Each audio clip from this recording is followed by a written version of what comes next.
যে একটি ঝুলন্ত ব্রিজ রয়েছে। আমি অনেক আগেও এটাও গিয়েছিলাম। পাশে দেখতে পারবেন একটি লেক রয়েছে। এটা মূলত যে মুক্তিযোদ্ধা যারা ছিল তাদের স্মৃতি স্মারক হিসেবে মুক্তিযোদ্ধা শহীদদের নামের তালিকা। হ্যালো এভরিওয়ান, আসসালামু আলাইকুম, welcome to my another video. Guys, চলে আসছে শ্রীমঙ্গল বিজিবি ক্যাম্পে, যেটি হচ্ছে মৌলভীবাজার জেলার শ্রীমঙ্গল উপজেলা এটি অবস্থিত। এখানে ভিতরে আসার পরে দেখলাম, যেহেতু আমরা ইসরোজনে গিয়েছিলাম, সেখানে অনেক দর্শনার্থীরা ছিল। ইসরোজন অনেকেই ঘোরানোর জন্য যায়। আমরা গিয়েছিলাম, আসার পরে দেখলাম প্রচণ্ড রকমের গরম, প্লাস এখানে অনেক মানুষ রয়েছে। আমরা নিচের দিকে সিঁড়ি দিয়ে চলে গেলাম নিচের দিকে বৌদ্ধভূমিতে। আর বৌদ্ধভূমিতে আসার পরে দেখলাম যে একটি ঝুলন্ত ব্রিজ রয়েছে। আমি অনেক আগেও এটাও গিয়েছিলাম। আর ঝুলন্ত ব্রিজের পাশে দেখতে পারবেন একটি লেক রয়েছে, যেটি দেখতে অসাধারণ লাগে। আর এই জায়গাটি খুবই অসাধারণ লাগতেছে। এখানে যখন আপনার মানুষ থাকে তখন খুব অসাধারণ লাগে।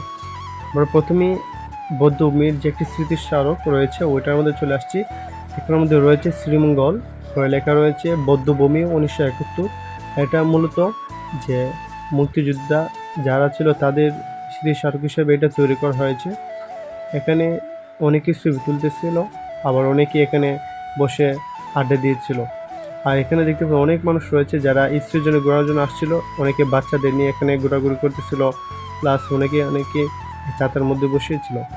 আমরা পরবর্তীতে অন্যদিকে আসলাম, যেটির মধ্যে যেহেতু এটা বৌদ্ধভূমি, আর বৌদ্ধভূমির যে কারণে করা হয়েছিল, বৌদ্ধভূমির যারা মুক্তিযোদ্ধা বীর মুক্তিযোদ্ধা তাদের একটি তালিকা রয়েছিল, সেটি আমরা দেখার জন্য চলে আসছিলাম। এখানে দেখতে পাচ্ছি মুক্তিযোদ্ধা শহীদদের নামের তালিকা এখানে রয়েছে।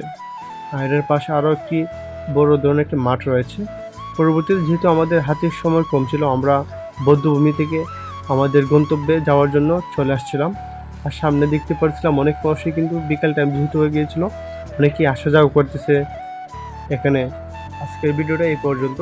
পরবর্তীতে আরেকটি ভিডিও চলে আসবো, যেটি হচ্ছে আমাদের চায়ের একটি ভিডিও রয়েছে 7 রঙের চা, যেটি আপনাদেরকে দেখাবো।